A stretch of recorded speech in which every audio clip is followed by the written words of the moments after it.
Hi, hello, welcome to Monus Day Out. Happy Ganesh Chaturthi, Happy Vinayagar Chaturthi. So எப்படி போயிட்டுருக்கு, எல்லோரும் எப்படி இருக்கீங்க? ஸோ மார்னிங் சூப்பராக எழுந்திரிச்சு எல்லாம் குளிச்சு ரெடியாகி எல்லாம் விநாயகரை வேண்டியிருப்பீங்கன்னு நான் நினைக்கிறேன். ஸோ என் வீட்டில் ஆக்சுவலி செம்ம ஜாலியான ஒரு மூமெண்ட். பட் என்னால் வந்துட்டு இந்த சமைக்கிறதெல்லாம் எதுவும் போட முடியல, பிகாஸ் நைட்டு தூக்கம் பத்தலை, அதனால் ரொம்ப டயர்டாயிட்டேன். ஸோ அதுக்கப்புறமா அவசரமாக எழுந்திரிச்சு ஒரு 7 o'clock எழுந்திரிச்சு கொஞ்சமாக வேலையெல்லாம் முடிச்சுட்டு சுண்டல், அதுக்கப்புறம் வந்துட்டு நார்மலாக நம்ம செய்வோம்ல காரத்தில் இந்த கொழுக்கட்டை, அதுக்கப்புறம் ராகியில் வந்துட்டு நான் ஒரு புதுசாக நானே ட்ரை பண்ணி ஒரு கொழுக்கட்டை செஞ்சுருந்தேன். ஸோ நல்லா வந்துச்சு. ஆக்சுவலி இது இன்ஸ்டாகிராம் ரெசிபி தான் பார்த்துருந்தேன், ஆனால் அது இந்த அளவுக்கு டேஸ்ட்டாக இருக்கும்னு நான் எக்ஸ்பெக்ட் பண்ணவே இல்லை, அவ்வளோ சூப்பராக இருந்துச்சு. ஸோ அதெல்லாம் ரெடி பண்ணிவிட்டு சாமிக்கு படையல் போட்டுடலான்னு சொல்லிட்டு எல்லாம் இது பண்ணால் ஒன்று செஞ்சால் ஒன்று மறந்துடுது, ஏன்னா அவ்வளோ ஒர்க் இருந்துச்சு. அதுக்கப்புறம் அம்மாவும் வந்திருந்தாங்க. ஸோ அவங்களுக்கு சமைக்கணும், அந்த வேலையெல்லாம் இருந்ததுனால கொஞ்சம் சீக்கிரமாக குளிச்சு எல்லாம் ரெடியாகி சாமியெல்லாம் கும்பிட்டுலான்னு சொல்லிட்டு பிள்ளையார் பிடிச்சேன், மஞ்சளில் வச்சு பிடிச்சிட்டு எவ்வளோ சீக்கிரம் சாமி கும்பிட முடியுமோ கும்பிட்டுட்டு தான் அதுக்கப்புறம் நிறைய பிளான்ஸ் எல்லாம் இருந்துச்சு. ஸோ அதெல்லாம் பண்ணணுங்கிற ஒரு கட்டாயம். ஸோ பிள்ளையார் பிடிச்சி பொட்டு வச்சு, ஸோ அதுக்கப்புறம் பூ நிறைய இருந்தது. ஸோ அதெல்லாம் பக்காவாக எடுத்து முதலே சாமிக்கெல்லாம் போட்டுட்ட, விளக்கெல்லாம் கழுவி படம்லாம் துடிச்சு, அந்த ஒர்க்கு தான் ரொம்ப பெரிய ஒர்க்காக இருந்தது, அதெல்லாம் முடிச்சிட்டோம். ஸோ அதுக்கப்புறம் படையல் போட்டுட்டு சாமி கும்பிட ஆரம்பித்தேன். ஸோ நான் மட்டும்தான் அந்த இடத்துல இருந்து கும்பிட்டேன், ஏன்னா எல்லாருமே கொஞ்சம் டயர்டாக இருந்தாங்க, யாருக்குமே ப்ராப்பராக தூக்கம் இல்லை. ஸோ அதனால் என்னாலேயும் சரியாக கவனிக்க முடியல. ஸோ நான் சாமி கும்பிட்டுட்டு சாப்பாடு எல்லாத்தையும் கொடுத்துட்டு நம்ம அதுக்கப்புறம் ஃப்ரீ ஆகிக்கலாம் அப்படின்னு சொல்லிட்டு ஒரு விஷயம் யோசிச்சுட்டு அப்புறம் பண்ணிகிட்டு இருந்தேன்.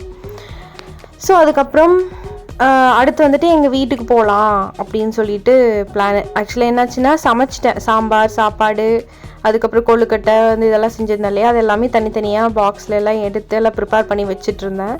ஸோ ஏன் வீட்டுக்கு போகலாம் அப்படின்னா, எங்கள் அப்பாவை பார்த்து ரொம்ப நாள் ஆச்சு, கிட்டத்தட்ட இருக்கும் ஒரு 6 மாதமாக அப்பாவை பார்க்கவே இல்லை. ஸோ அது இல்லாமல் அவருக்கு காலில் வேறு காயம் இருந்ததுன்னு சொல்லிட்டு ரொம்ப ஃபீல் பண்ணிகிட்டு இருந்தேன். சரி ஓகே, இன்றைக்கி எப்படியாவது போயிட்டு அவருக்கும் அந்த கொழுக்கட்டையெல்லாம் கொடுத்து, அவனுக்கு ஏன்னா ரொம்ப பிடிக்கும் அவருக்கு. ஸோ அதனால் கொடுத்துட்டு பார்த்துட்டு கொஞ்சம் நேரம் இருந்துட்டு வரலான்னு சொல்லி டைம் ஸ்பெண்ட் பண்ணலான்னு சொல்லிட்டு நான் அங்கே கிளம்பலான்னு சொல்லிட்டு தான் இவ்வளோ அவசரமாக சாமி கும்பிட்டுருந்தேன். அதுக்கப்புறம் அவரும் குளிக்க போனார். ஆக்சுவலி அவர் ரொம்ப லேட்டு, குளிச்சுட்டு வரேன்னு சொல்லி சொன்னாப்புல. சரி ஓகேப்பா நீங்கள் குளிச்சுட்டு வாங்கன்னு சொல்லிட்டு நான் வெளியே வெயிட் பண்ணிட்டுருந்தேன். அதுக்கப்புறம் எகெயின் அம்மாவும் இருந்தாங்க. அம்மாவும் தங்கச்சி இங்கே தான் இருந்தாங்க, எங்கள் வீட்டில் தான் இருந்தாங்க. ஸோ அவங்கள வந்து இப்போ வீட்டுக்கு அனுப்பிடலாம், ஏன்னா அப்பாவுக்கு காலில் வேறு அந்த சாதம் வந்து காலில் கொட்டிடுச்சு, அதனால் காலில் பெரிய காயம் ஆனதுனால ஸோ அவரால் எதுவும் பண்ண முடியல. அதனால சரி அங்கே கண்டிப்பாக அம்மா வேணும்னு சொல்லி அம்மாவை அனுப்பிட்டேன். அம்மா அங்கே போகிறதுக்கு ரெடி ஆகிட்டாங்க. அவங்க வந்துட்டு ஆக்சுவலி ஆட்டோவில் இல்லைன்னா பஸ்ஸில் போய்க்கிறேன் அப்படின்னு சொல்லிட்டாங்க. சரி ஓகேம்மா நீங்கள் முன்னாடி போங்கன்னு, அதுக்குள்ளேயே சாமி கும்பிட்டு நீங்கள் கொஞ்சம் சாப்பிட்டுட்டு போயிருங்கன்னு சொல்லிட்டு நான் அவசரமாக சாமி கும்பிட்டுட்டு இருந்தேன். ஸோ அதுக்கப்புறமா போய் வீட்டுக்கு இந்த வாசல்ல எல்லாம் காமிச்சு எல்லாம் கும்பிட்டுட்டு நான் என்ன பண்ணேன்னா, ஃபஸ்ட்டு நான் சாப்பிட்டேன், எனக்கு ரொம்ப டயர்டாயிடுச்சு. ஸோ சாப்பிட்டுட்டு அதுக்கப்புறமா தான் நான் கிளம்பவே ஆரம்பித்தேன். ஸோ எப்பவும் போல் இந்த விநாயகர் சதுர்த்தி லிட்ரலாக எனக்கு ரொம்ப ஸ்பெஷல். பிகாஸ் ஏன்னா இத்தனை வருஷத்தில் என் வீட்டில் இருந்த வரைக்கும் எனக்கு அந்த விநாயகர் சதுர்த்திக்கு எப்படி ப்ரிப்பேர் பண்ணணும் இதெல்லாம் எதுவுமே எனக்கு தெரியவே தெரியாது. ஆக்சுவலாக எதுவுமே எனக்கு தெரியாது. ஆனால் வந்து இந்த வருஷம் இதான் முதல் வருஷம் இல்லையா, ஆஃப்டர் மேரேஜ்க்கு அப்புறம் முதல் விநாயகர் சதுர்த்தி நான் என் மாமியார் வீட்டில் கொண்டாடுறேன். பட் இது எல்லாமே ஒவ்வொன்றும் யூனிக்காக இத்தனை ஒர்க் இருந்திருக்குமா அப்படின்னு சொல்லி எனக்கே ரொம்ப ஆச்சரியமாக இருந்தது. அதே சமயம் இவ்வளோ கஷ்டப்பட்டு இத்தனை ஒர்க்கு முடித்து இவ்வளோ ப்ரிப்பேர் பண்ணி நம்ம சாமி கும்பிட்றது அப்படிங்கிறது வந்து லிட்ரலாக ரொம்பவுமே பெரிய டாஸ்காக இருந்தது. ஆனால் ரொம்ப ஸ்பெஷலாகவும் இருந்துச்சு. இத்தனையும் அம்மா செஞ்சுருக்காங்கங்கும்போது எனக்கு அம்மா மேலே ஒரு பெரிய மரியாதை வந்தது. பிகாஸ் ஏன்னா ஒரே ஆளாக இருந்து எல்லா ஒர்க்கும் பண்ணுவாங்க. நான் வேலைக்கு போயிடுவேன், இல்லைன்னா காலேஜ் போயிருப்போம், அப்படியெல்லாம் இருந்தது இல்லையா. அந்த டைமில் இத்தனை ஒர்க்கும் பண்ணி அவங்க எங்களுக்கு கரெக்ட் டைமுக்கு சாதம் கொடுப்பாங்க. அதே மாதிரி பர்ஃபெக்டாக இருக்கும், வீடே பார்த்திங்கன்னா அப்படி மங்களகரமாக இருக்கும். அந்த டேவே வேறு மாதிரி இருக்கும். ஸோ அப்போ எங்கள் அம்மா மேலே ரொம்ப ரெஸ்பெக்ட் வந்துச்சு. சரி சொல்லிவிட்டு நெக்ஸ்ட் இயர் இன்னுமே நான் பெட்டராக கும்பிடணும் அப்படின்னு நான் நினைக்கிறேன். நிறைய விஷயம் கற்றுக்கணும் போல் இருக்குது. ஸோ அதனால் இந்த இயர் நான் கற்றுக்கிட்டதை விட நெக்ஸ்ட் இயர் நான் இன்னும் பெட்டராக பண்ணணும்னு நான் ரொம்ப ஆர்வமாக இருக்கேன். தென் ஓகே சொல்லிவிட்டு நான் மாமியார்கிட்ட நான் போயிட்டு வரேம்மா அப்படின்னு சொல்லிவிட்டு நாங்கள் கிளம்பிட்டோம். ஸோ வேணுங்கிற திங்ஸு கொஞ்சம் சாதம்லாம் அப்பாவுக்கு எடுத்துகிட்டு ட்ராவல் பண்ணலான்னு பார்த்தா இன்றைக்கி கோயம்புத்தூரில் வேறு லெவல் கிளைமேட்டு. நீங்களே பார்த்தீங்கன்னா தெரியும், வெயிலே இல்லை ஆக்சுவலி. ஸோ அது இல்லாமல் அந்த மேற்கு தொடர்ச்சி மலை வியூ பார்க்குறீங்களா, உங்களுக்கு தெரியுதான்னு தெரியல, என்னால் முடிஞ்ச வரைக்கும் எடுத்தேன். பிகாஸ் என்னால் வெயிட் பண்ண முடியல, கிட்டத்தட்ட 4:30 சம்திங் ஆயிடுச்சு. சீக்கிரம் வீட்டுக்கு போனதை கொஞ்சம் அங்கே டைம் ஸ்பெண்ட் பண்ண முடியும் அப்படின்னு சொல்லிட்டு அவர் அங்கே போய் பார்த்துக்கலான்னு சொல்லிட்டாரு. ஒரு வழியாக வீட்டுக்கு எப்படியே வந்துட்டோங்க. ஸோ வந்ததுமே ஒரு வேறு லெவல் ரிலாக்ஸு, ரொம்ப நாளைக்கு அப்புறம் வீட்டுக்கு வரேன். ஸோ வந்து செம்ம சில்லிங்காக இருந்தது. அப்புறம் கொஞ்ச நேரம் நான் தம்பி எல்லாருமே பேசிகிட்டு இருந்தோம், தங்கச்சி எல்லாமே பேசினோம்.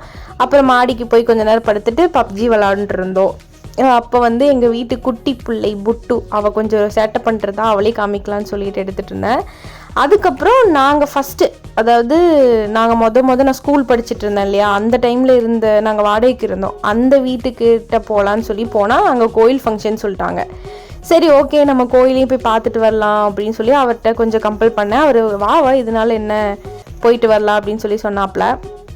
சரி ஓகேன்னு சொல்லிட்டு கோயிலில் போயிட்டு அங்கே இருந்தவங்க என்னோட சைல்ட்ஹுட் ஃப்ரெண்ட்ஸு, வீட்டு பக்கத்தில் இருந்தவங்க, அவங்க எல்லாருமே கோயிலில் இருந்தாங்க. கொஞ்சம் நேரம் பார்த்து பேசிட்டு ஸோ என்ஜாய் பண்ணிவிட்டு அப்படியே மெல்லமாக வந்தேன். அந்த இடமே ரொம்ப மாறி போயிருந்தது, எனக்கே அடையாளமே தெரியல. ஸோ அந்தளவுக்கு ஒரு சூப்பரான ஒரு ரெண்டாவது இந்த வருஷம் தான் இந்தளவுக்கு அவங்க பண்ணியிருந்தாங்க. கோயில் ரொம்பவுமே டிஃப்ரெண்ட்டாக மாறி இருந்தது. ஸோ நீங்களே பாருங்களேன். ஸோ நிறைய பேர் இருந்தாங்க, எனக்கு தெரிஞ்சிருந்தால் நான் முன்னாடியே வந்திருப்பேன். ஸோ ரொம்ப ஸ்பெஷல் மூமெண்ட்டாக இருந்தது எனக்கு இந்த இடம். ஸோ அதுக்கப்புறம் விநாயகர் வச்சுருந்தாங்க, விநாயகர் பார்த்தா அங்கேயும் சாமி கும்பிட்டுட்டாச்சு. அதுக்கப்புறம் சாப்பிட்டுட்டு இங்கே வந்தால் அக்கா இருந்தாங்க, அக்காவையும் பார்த்து மீட் பண்ணிவிட்டு ஸோ அவங்க வீட்டுக்கெல்லாம் போயிட்டு பாப்பாவெல்லாம் பார்த்தோம். ஸோ அதுக்கப்புறம் சரி ஓகே சொல்லிட்டு இதுக்கு மேலே டைம் ஆயிரும், ஏன்னா அம்மா தனியாக வீட்டில் இருப்பாங்கன்னு சொல்லிட்டு எங்கள் வீட்டுக்கு போய் திங்ஸ் எல்லாம் எடுத்துகிட்டு ஸோ சீக்கிரமாக வரோன்னு சொல்லிட்டு ரொம்ப ஸ்பீடாக வீட்டுக்கு வந்துட்டு இருந்தோம். கிட்டத்தட்ட 9:30 சம்திங் 10:30 இருக்கும்னு நினைக்கிறேன். ஸோ ரொம்ப குளிரடிக்க ஆரம்பிச்சிருச்சு, மழையும் வர ஆரம்பிச்சிருச்சு. ஸோ அதனால் சீக்கிரமாக வீட்டுக்கு வந்துட்டோம். ஓகே கைஸ், நெக்ஸ்ட் வீடியோவில் பார்க்கலாம். பாய்.